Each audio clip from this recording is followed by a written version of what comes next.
जितना बड़ा सपना होगा उतनी बड़ी तकलीफ़ें होंगी, और जितनी बड़ी तकलीफ़ें होंगी उतनी बड़ी कामयाबी होगी, उतनी बड़ी कामयाबी होगी। मोक्ष मार्ग में, पूजा विधान में हमें बड़ी तकलीफ़ लगती है। 2 घंटे बैठना पड़ेगा, 3 घंटे हमें ध्यान में, आसन में, स्वाध्याय में, प्रवचन में स्थिर रहना पड़ेगा। बड़ा कठिन काम है और हमें ये कठिन लगता है, लेकिन यही कठिनाइयाँ कभी बड़ी कामयाबी को देने वाली हैं, सिद्धि को देने वाली हैं। मुंबई के एक श्रावक, जब उन्होंने देखा कि 3 घंटे तक क्लास चल रही है, स्वाध्याय चल रहा है, तो वो अपने मित्रों को बोले कि वाह, मेरे को तो कोई 1000 रुपये दे तो भी मैं एक लगातार 3 घंटे ऐसे नहीं बैठ सकता। जिन्हें बाहर से ही बैठना नहीं आया वो अपने भीतर क्या बैठेंगे, और जो बाहर से बैठ गए वो भीतर से भी बैठ जाते हैं। जिनकी बाहर की चंचलता चालू है वो भीतर से भी चालू ही चालू है, और जिनमें बाहर से मंदता आई है तो अपन हिसाब लगा सकते हैं कि व्यक्ति में कुछ तो विशेषता है कि घंटे घंटे ऐसे ध्यान में बैठे हैं। बाहुबली भगवान साल भर खड़े रहे ध्यान में, पार्श्वनाथ भगवान ने इतना कठिन उपसर्ग सहन किया और फिर भी डुले नहीं, हिले नहीं। निश्चित रूप से भीतर से कुछ तो स्थिरता आई है। जो भीतर से स्थिर और मजबूत होता है वही बाहर से और स्थिर और मजबूत होता है। ढीले ढाले लोग तो भाग खड़े होते हैं।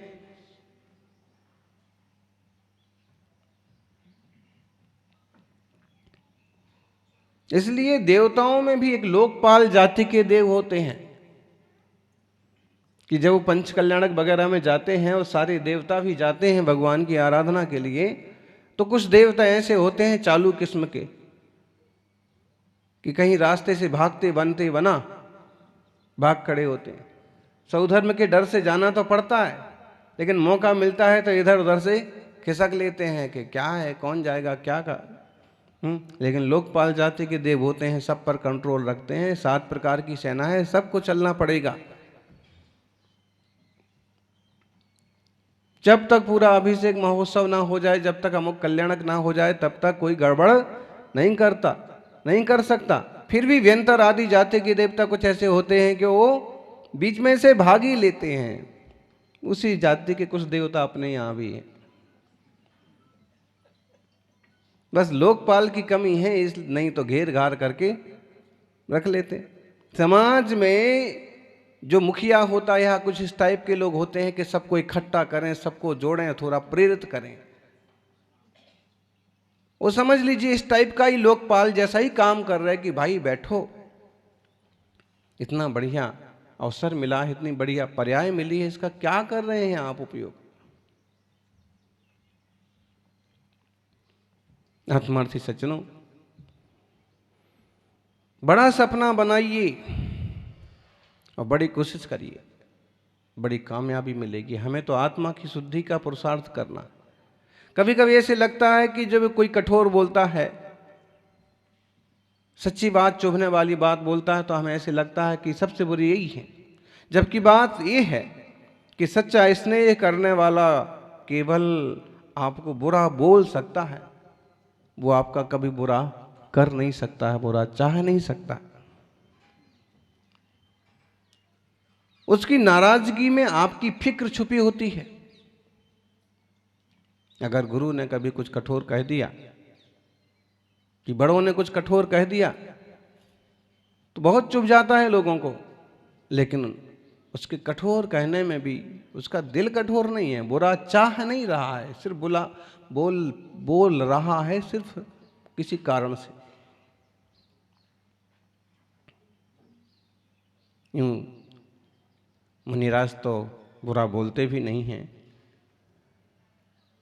बुद्धिमानी इसमें है कि जो कुछ कहें उसे सुने, समझें, स्वीकार करें।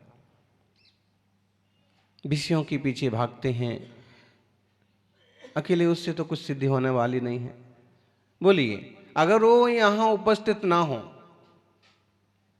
धर्म ध्यान में उपस्थित ना हो, प्रभु के अभिषेक में उपस्थित ना हो, तो वो सब कर क्या रही है, क्या कर रहे होंगे जी?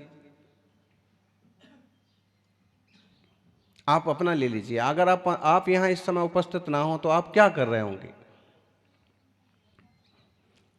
कुछ भी खाला पीला वही संसारी झंझट का कोई कर रहे होंगे, दातून, चाय, बिस्किट, दोस्त, अखबार, उठा पटक, और बात उतर गई तो झगड़ा टंटा, और फिर हम दूसरे से कहेंगे सुबह सुबह दिमाग खराब कर दिया।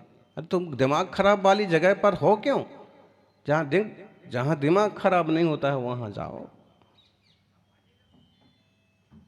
लेकिन आदत से बाज नहीं आते ना, दिमाग खराब ना हो तब तक उनको भी ऐसे नहीं लगता कि दिमाग कुछ है। और दिमाग खराब कर दिया, दिमाग हो तो कोई खराब करे? अरे दिमाग हो तो तुम वहां रहते क्यों? कभी कभी आप ज्यादा जब चीखते हो ना, चिल्लाते हो पत्नी पर कि दिमाग खराब कर दिया, दिमाग खराब कर दिया, हो समझदार तो क्या बोलेगी? खराब क्या कर दिया है, किधर जो खराब कर दिया?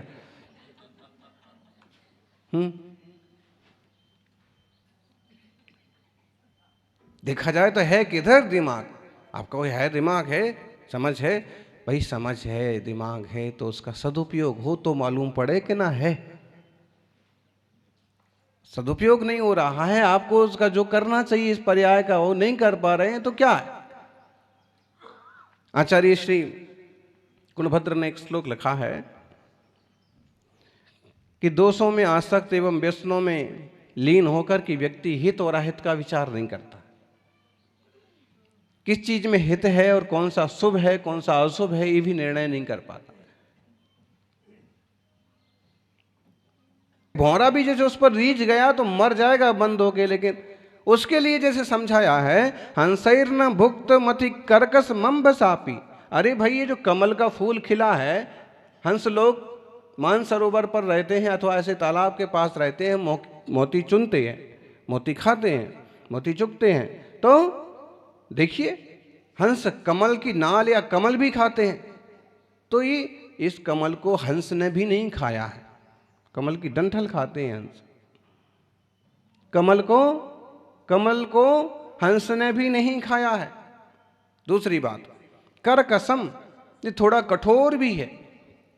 तीसरी बात, कर कसम अम्भ सापी नो संगतम। देखिए पानी से भी चिपकता नहीं है, पानी के भी पास में नहीं आता है, पानी से भी मेल मिलाप करता नहीं है। दूसरी बात। तीसरी बात, दिन विकासी सरोजम इत्थम, और दिन में ही केवल खिलता है, रात को खिलता। कितनी कमियां हैं इसकी? अगर ये इतना ही बढ़िया होता तो हंस क्यों नहीं खाते इसको? हंसों को खाना चाहिए, बहुत बढ़िया है, कमल है। इतना ही बढ़िया होता तो पानी से मिलजुल के क्यों नहीं रहता?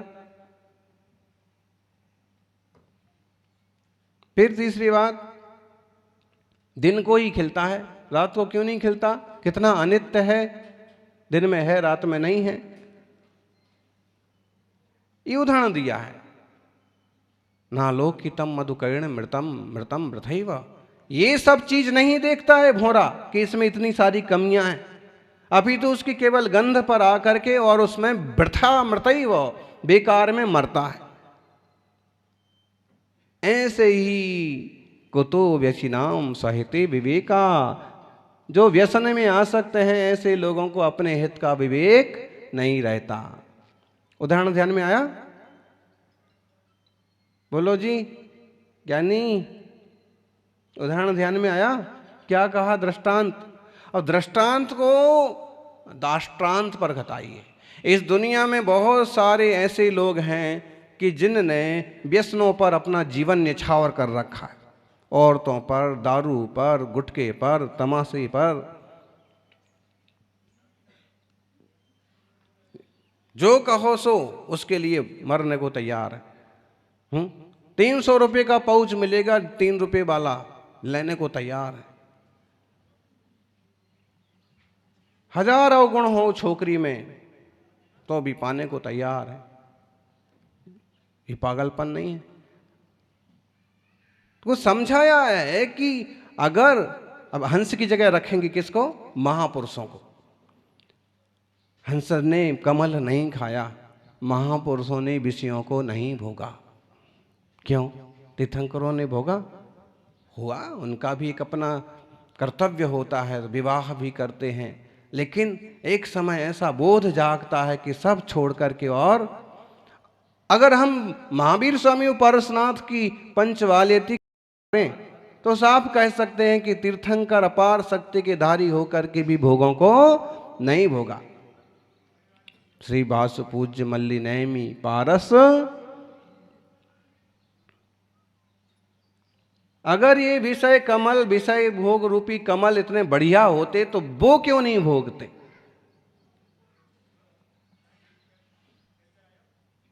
विषय उन्हें उपलब्ध थे फिर भी उन्होंने स्पर्श नहीं किया, उन्हें नहीं भोगा, क्योंकि उन्हें पता है कि विषय हमेशा साथ रहने वाली नहीं है, मेल मिलाप करने वाली नहीं है। उन्हें पता है कि ये बस दिन को रहते हैं, रात को खत्म हो जाते हैं, रात को रहते हैं, दिन को खत्म हो जाते हैं, थोड़ी देर रहते हैं और फिर हैं। मिठाई का स्वाद कब तक होता है जी? बोलो जीभ पर।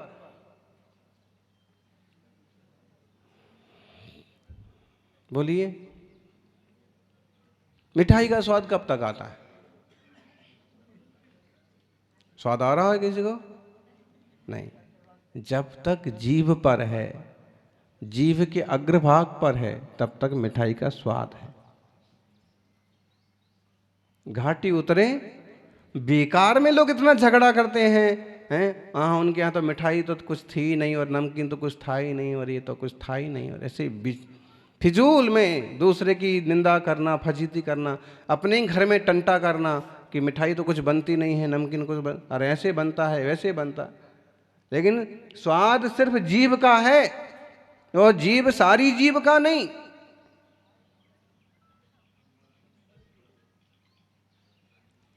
सिर्फ अग्रभाग का। कमरसार जीव कांड में कहा है कि जीव की रचना कैसी है, तो खुरपे के आकार की है। कैसी है रचना जीव की? जीव की रचना कैसी है? किसकी जीभ है खुरपे जैसी? बोलो। सबकी है। खुरपा क्या करता है? खुरपा जानते आप लोग? नहीं जानते?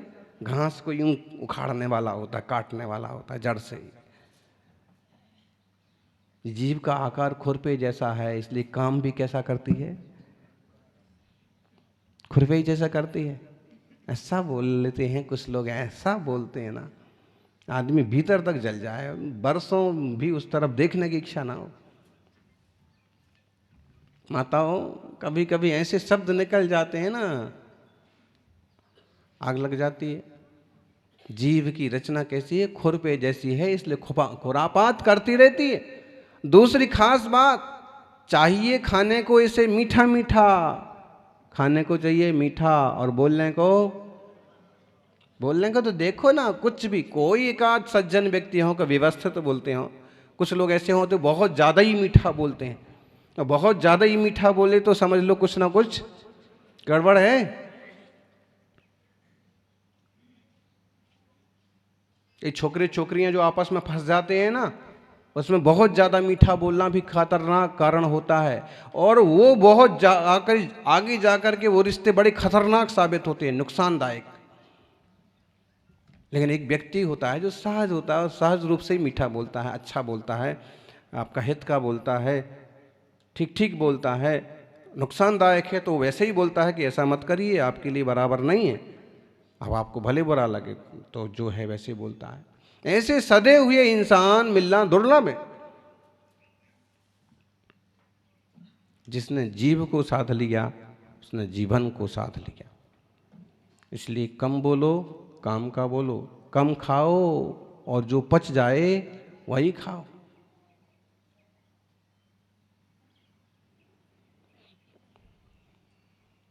जीव के पीछे लोग क्या क्या नहीं करते, कितने लोगों के जीवन खराब नहीं कर देते हैं जिन्हें गंदी खाने की आदत पड़ी है, वे तो बकरे मुर्गे हुए नहीं छोड़ते।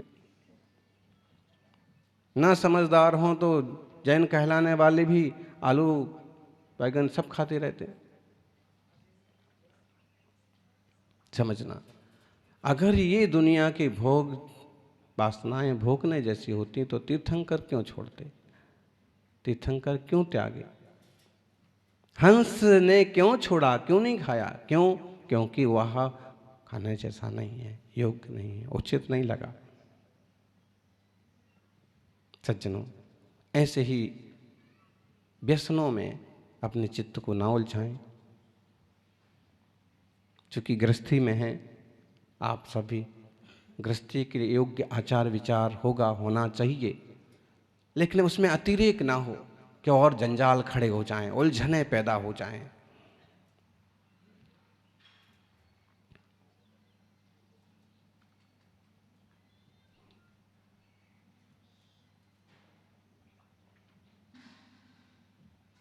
हित अहित का विवेक का विचार करें, बोलते समय भी, देखते समय भी, खाते समय भी, चलते समय भी, हर समय आत्म जागृति होना चाहिए।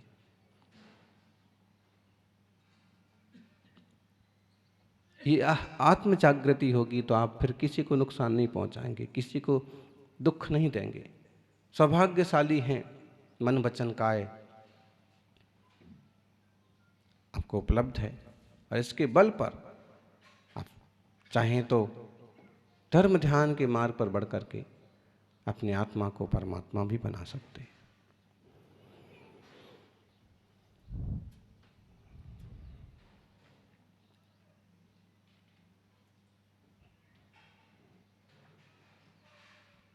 आत्मार्थी सज्जनों, सम्यक ज्ञान का अभाव होने से यह जीव अपने दोषों को नहीं देखता,